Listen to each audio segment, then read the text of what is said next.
Welcome to Proven and Probable, where we deliver mining insights and bullion sales in the form of physical delivery, offshore depositories, and private blockchain distributed ledger technology. Welcome to Proven and Probable. I'm your host, Maurice Jackson. Joining us for a conversation is Ryan King, the Vice President of Corporate Development and Investor Relations for Calibre Mining. Mr. King, how are you today, sir? I'm excellent. Thanks very much for having us back on the show, Maurice. Delighted to have you back on the show to provide us with a number of updates regarding the value proposition of Calibre Mining, which is focused on execution, opportunity, and discovery. Before we begin, Mr. King, please introduce Calibre Mining and the opportunity the company presents to the market. I think most of your listeners and followers know Maurice. Calibre has gone through a very significant transaction last year with B2 Gold. We were and still are an exploration company, but we were predominantly an exploration company focused on some assets in Nicaragua called the Borosi Triangle, or Golden Triangle, up in the northeast section of Nicaragua. We went through a transaction where we acquired 2 producing gold mines and 1 development stage project in Nicaragua with B2 Gold, and we raised a little over $100 million to complete that transaction. And our team is the ex-Newmarket Gold team, which successfully discovered very high-grade gold mineralization at the Fosterville mine in Australia, and then went on to merge Newmarket Gold with Kirkland Lake Gold. So we see another excellent geological opportunity here in Nicaragua. And that's really what Calibre is about. It's about, as you said, execution. It's about opportunity and discovery. And we think we've got the right ingredients to execute that appropriately. So we're very excited to be a gold producer and doing a lot of exploration work around those assets. You know, we last spoke in December of 2018, and Calibre Mining has exceeded all of those benchmarks for success from that interview, and we're going to delve into those shortly. But before we begin to that, let's discuss the press release that has shareholders giving a standing ovation to management, and that is the strategic alliance with Calibre Mining and Rio Tinto Exploration entering into a $45 million earning agreement. Sir, please provide us with the details of this transaction. Absolutely. I mean, it was a pleasure to announce that. It was a significant work in progress. You know, prior to announcing this deal with Rio Tinto, they had not been in the country before. So this is what required an NCCE, a new country entry for Rio Tinto. And this spawned back to 2018, actually, when we first started to have discussions with them about the geological potential at some of the assets that we have in those Borosi exploration projects up in the northeast corner, which were the initial assets that brought us to Nicaragua. And it was way back in 2013 when we discovered a porphyry, a copper gold porphyry system. You know, and at the time it didn't get big enough to be a deposit or a mine, but we continued to do work on it. We continued to advance it. We weren't able to do drilling, so we did geochemical work, we did some geophysical work, and identified a number of additional targets. And what happened was that when we started to introduce the opportunity to Rio Tinto, they brought some people down to look at it and felt that it was a good geological opportunity. And you got to remember, Rio Tinto are looking for large types of deposits. And so in the northeast portion, or the northern half of the country of Nicaragua, it has the type of rocks, the age of rocks, the older rocks that could have these large porphyry type deposits. And so after a huge amount of due diligence, not only technically on the infrastructure in the country, the political situation in the country, the geological potential in the country, after almost 18 months of due diligence and review, they were given the green light to be able to proceed and go into the country and be able to do an earn-in deal with us, and then do a strategic alliance with us. So this is very exciting that the second largest mining company in the world has validated Nicaragua as a country that they'd like to enter into and do business in. And so the deal is that on our 100% owned Borosi concessions, which amass to about 665 square kilometers, they can earn up to 75% of those concessions by spending US $45 million. So it's an incredible deal for our shareholders because, keep in mind, we acquired the producing assets down in the south part of Nicaragua, La Libertad and El Limon. So our team is focused on extending mine life and drilling all around those operations. So the Borosi concessions up in the north, we're going to see a huge amount of investment this year. So this allows some additional optionality for our shareholders and new shareholders. You know, if Rio and Calibre decide to really spend some money there, do some drilling, I don't know what the plans are going to be yet, and technical sessions are underway with both companies to decide on a plan. That's just additional optionality for our shareholders. So it's very exciting that they've identified this opportunity. But in addition to that, we signed this strategic alliance with Rio in the sense that I think the total amount is 1.4 or 1.5 million hectares of the northern portion of Nicaragua. We've applied for mineral concessions. So that's almost, I think it's close to 15% of the landmass of Nicaragua. So they're very excited. We're very excited about this. And then during this strategic alliance, Rio Tinto would be funding that, doing generative type work. And then if a project is identified in the next couple of years, they could pluck that project out of the strategic alliance and enter into another earn-in joint venture for up to $25 million and get 80% of that project. So there's a lot of opportunity here, a lot of optionality in the portfolio that we, as Calibre, would not have maybe focused on so much in the near term because we're so focused on the operating assets that we have down in the south. So it's a very exciting opportunity for us. And I think, as I mentioned, it really does validate the geological potential, and it validates the country as a great place to operate. Truly impressive, sir. You know, Ryan, this reminds me of our conversation back in December, and you were foot stomping about the commercial and the technical expertise that the management team has, and this is a great example here. But the business acumen and the geological acumen goes further than this transaction. So let's look back now at 2019 and discuss some additional impressive feats that Calibre Mining accomplished in the last 15 months. Mr. King, back in July of 2019, Calibre made an accretive move, joining forces with B2 Gold, and you acquired 2 producing mines from El Limon and the La Libertad. Introduce us to these mines, and why is this the right move for shareholders? It's a great question. And, back, I think, when we first discussed Calibre, as mentioned, we were just an exploration company with resources in the ground and partners in the country. You know, IAMGOLD is one of our partners, and now Rio Tinto is one of our partners up in the north. But as the market was back and forth with exploration companies, our team that had bought producing gold mines in a previous life in Newmarket Gold, and through cash flow, through operating cash flow, we were able to fund exploration, expand mine life, and make new discoveries. We felt that that was going to be the best move for Calibre shareholders, building another operating cash flowing business. And so in doing so, through relationships that our founders, Doug Forster, Doug Hurst, Blaine Johnson, and Russell Ball, felt that the best move would be to buy, if we could, operating assets. And we were able to strike a deal, a win-win deal with B2 Gold, in the sense that, B2 Gold were focused so heavily on their Otjikoto mine, their Masbate mine, and Fekola, that we were able to bring in the right team with the experience in country. We were able to raise enough capital that we could really invest in these operations. And yet at the same time, B2 retains almost 34%, I think a 34% equity ownership in Calibre. So as you mentioned, we have joined forces with B2 on this.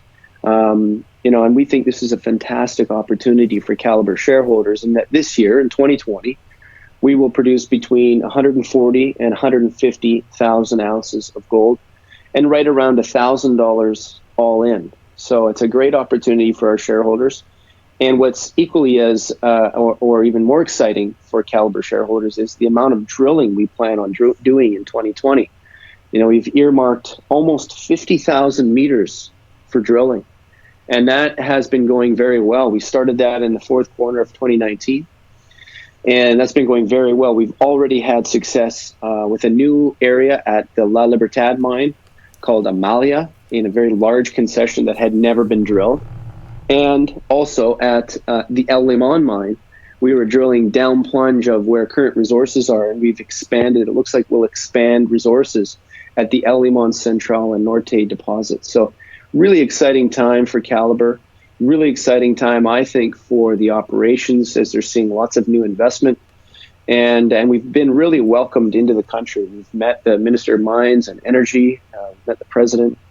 So they're very encouraged about the new investment that we're making into these operations. And also, they really wanted to know that B2 was still involved. So we have a board member at Calibre that's from B2 Gold. We have an advisory group that's partly made up of B2 Gold employees and executives, and as well, of course, with their significant 34% equity ownership in the company, they're very, very much involved with us in these assets. So it's exciting for all people involved, and I think it's a really good opportunity for all looking at the gold space.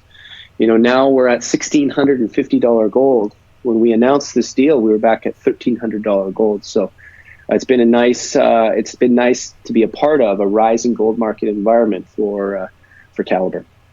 Mr. King, let's go back on site real quick. I want to ask you one more question before we leave there. Should expansion become successful, can the current mills meet production demand? Yeah, it's a great question, because one of the things that we actually did during the fourth quarter when we took over the assets was at the La Libertad operation, we idled down one of the ball mills.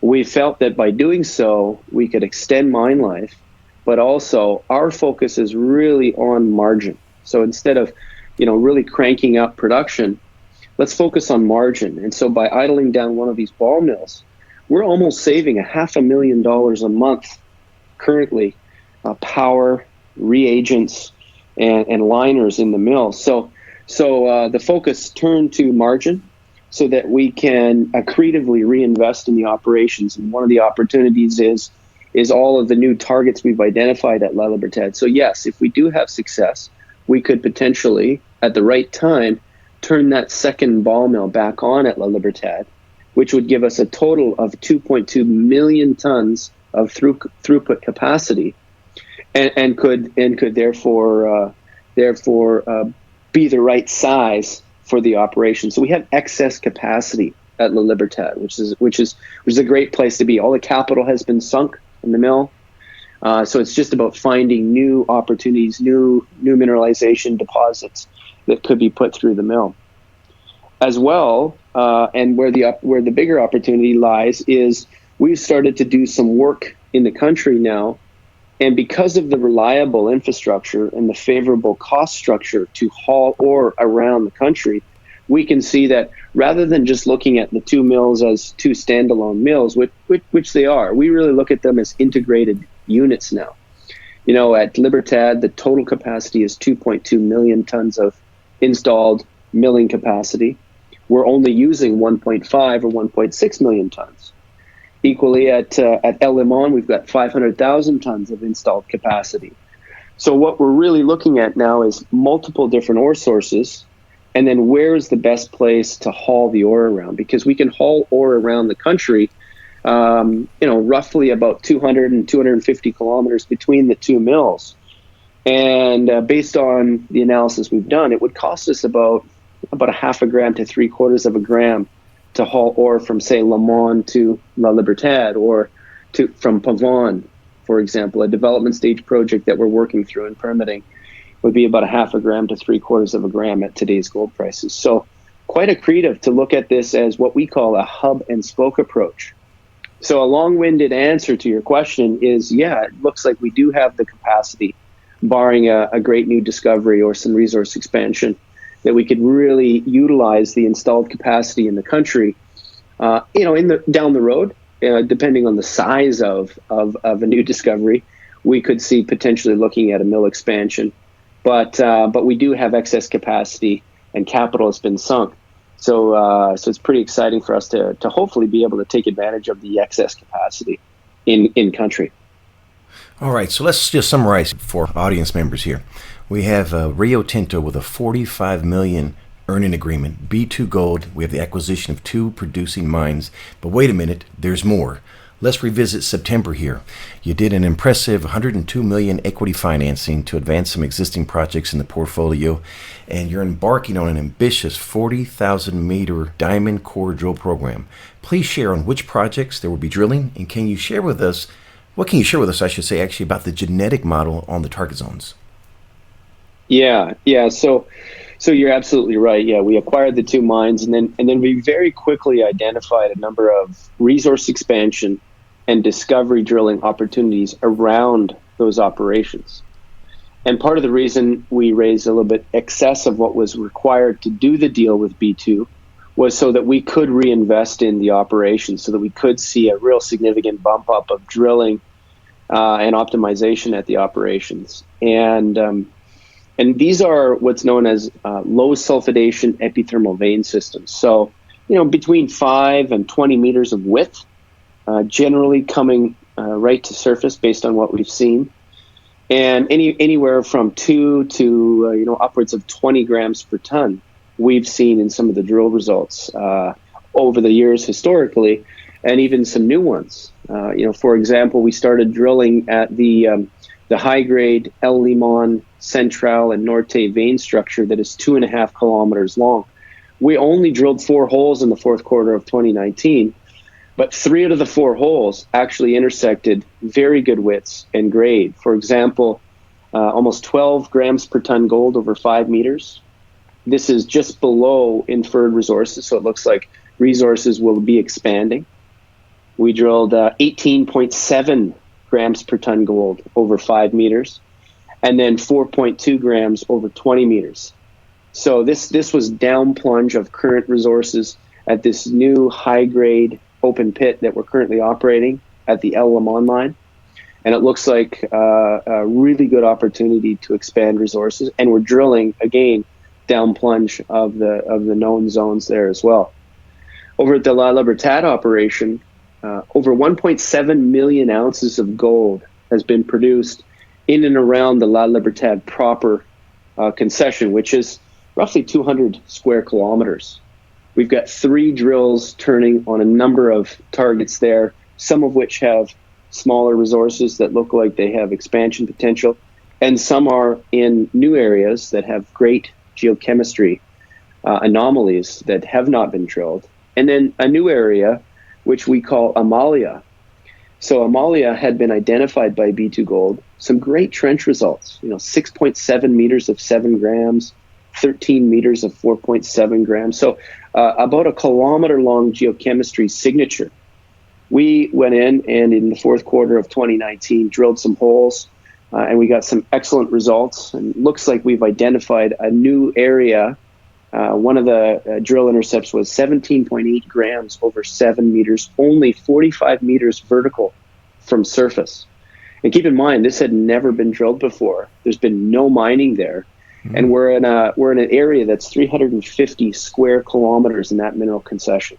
So very exciting opportunity to maybe we've come into a new district or camp of these low sulphidation veins like the La Libertad proper. And Amalia is only located 30 kilometers north of the current mill, which has, as mentioned, excess capacity. So it's a pretty exciting opportunity for us. We have a total of 4 drills operating at La Libertad right now. So stay tuned for future news releases and drill results. Well, the value proposition for Calibre Mining just seems to continue to get better and better. Multi-million-dollar question. When can the market expect to see drill results? Yeah, that's everyone likes to get to see the drill results as they unfold. Being an operating company, most companies would put out drill results once, maybe twice a year for an operating company that has between 100 and 200,000 ounces of annual production. Because of the amount of drilling is so significant this year for Calibre, we'll be putting out results every 6-7 weeks. And I expect our next set of drill results will come from the El Limon gold mine, where we're going to be producing 70 to 75,000 ounces this year. So El Limon have a number of different zones. the Le Mans Central Norte 2.5 kilometer open pit vein structure, which we're drilling now, as well as an underground mine called Santa Pancha and Panteon, which we're drilling as well. So I suspect the next set of results will come from Santa Pancha and Panteon. Following that, and that'll probably be in the next 2 to 3 weeks. And then in April, we should have some results from La Libertad, the Amalia district, as well as a couple of zones in and around the La Libertad district. So lots on the go. As I've mentioned, we're almost doing 50,000 meters in what we're now calling a phase 1 drill program. So this could be a multi-phase drill program, obviously predicated on success. But it's a very exciting time for Calibre and all the news that will be coming out. Switching gears, Ryan, what is the next unanswered question for Calibre Mining? When can we expect an answer, and what will determine success? Yeah, it's a great question. A lot of people have been asking us about mergers and acquisitions. With the bench strength that we have in this team, our chief executive officer, over 25 years at Newmont as the chief financial officer there, the founders of Calibre, the founders of Newmarket Gold, which sold for over $1 billion to Kirkland Lake in a very successful transaction that saw Kirkland Lake go up 5 or 6-fold from that transaction, or even more. So a lot of people asking us about mergers and acquisition in a rising gold market environment, and I would say that we're always looking. We're always looking at opportunities where we can add value for our shareholders, where we can add accretive value, not just dilute, not just to get bigger, but accretive value so that we can work towards a higher share price. But what we see in front of us right now is a really good opportunity to execute on these assets, drill a number of these targets, because the geological potential looks so good, and then look to extend mine life, make new discoveries, expand resources. That's going to add a lot of value, in our opinion, for our shareholders, and to this new story, this new budding story of Calibre. It's only 6 months old now, and I think that's the big question we consistently get. But the news for going forward will be a lot of drill results, quarterly results, financial results.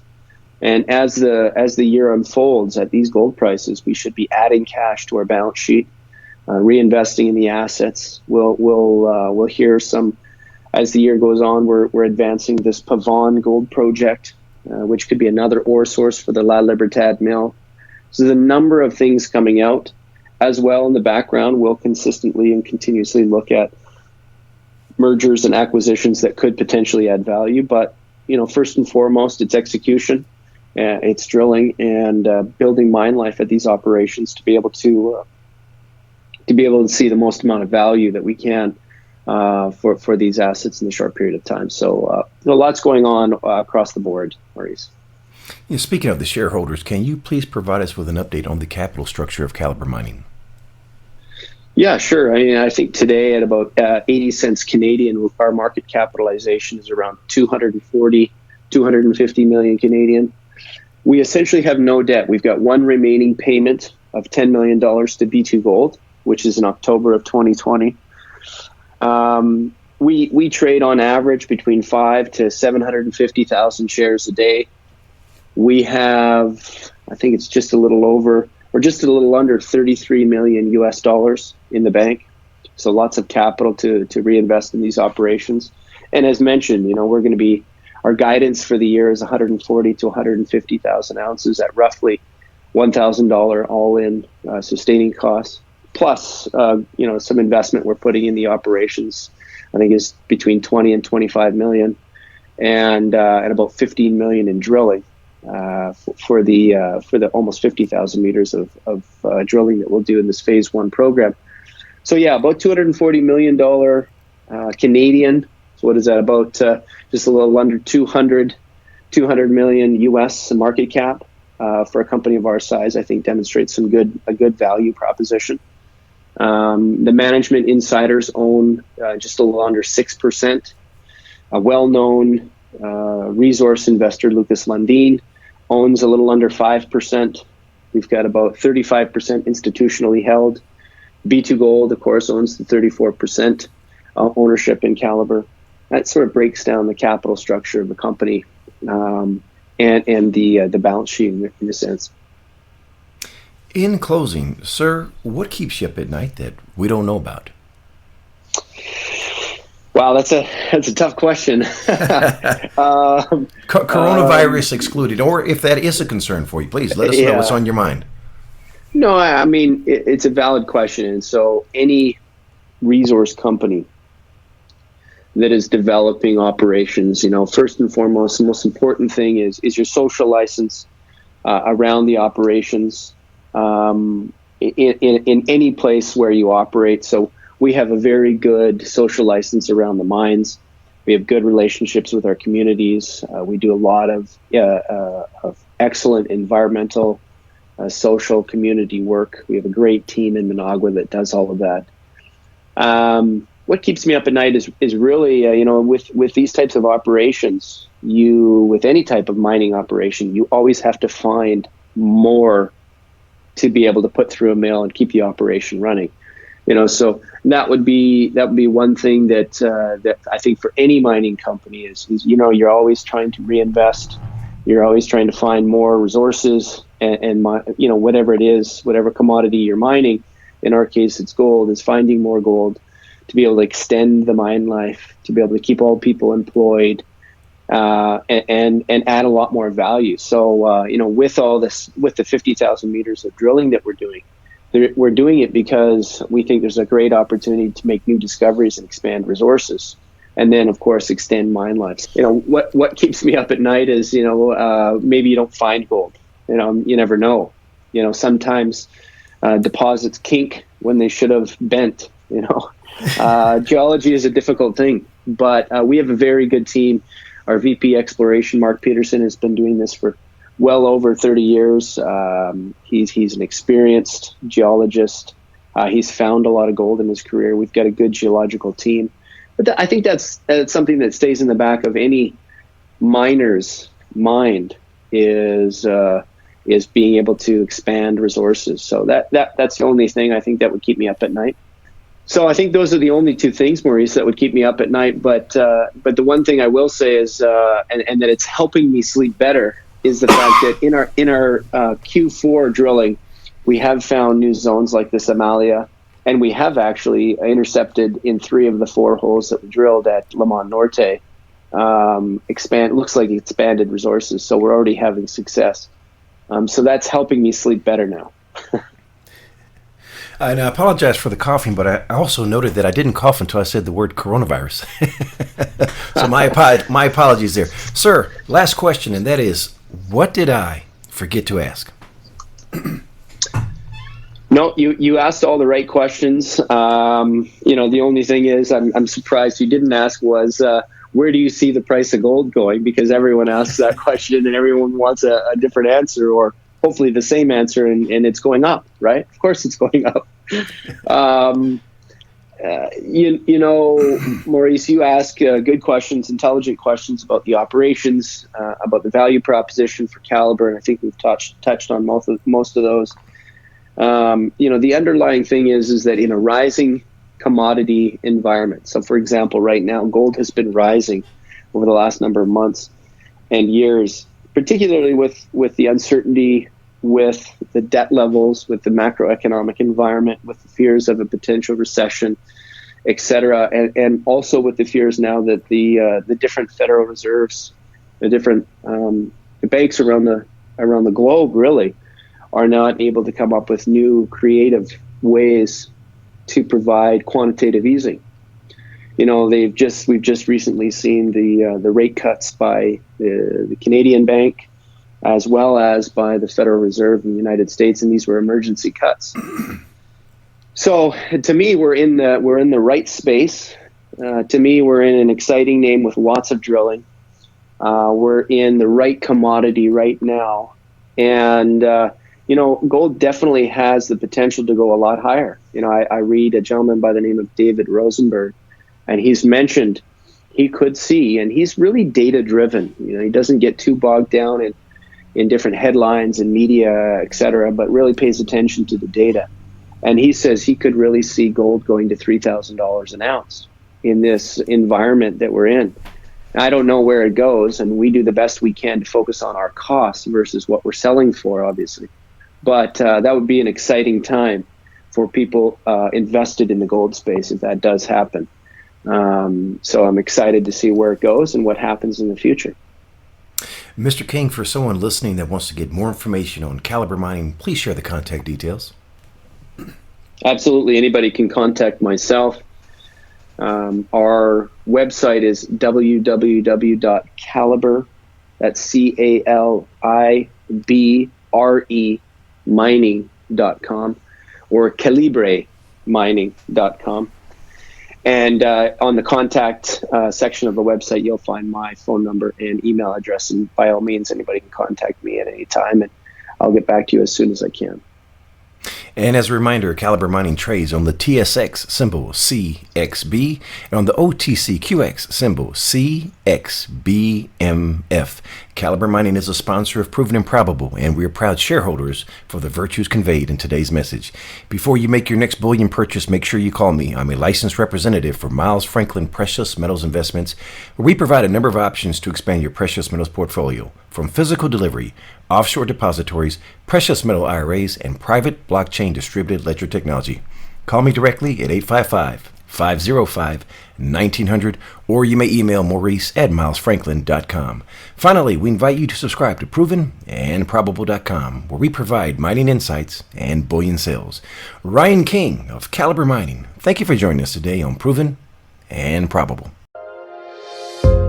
The information presented on Proven and Probable is provided for educational and informational purposes only, without any express or implied warranty of any kind, including warranties of accuracy, completeness, or fitness for any particular purpose. The information is not intended to be and does not constitute financial, investment, or trading advice, or any other advice. You should not make any financial, investment, or trading decision based on any of the information presented without first undertaking independent due diligence and consultation with a professional broker or competent financial advisor.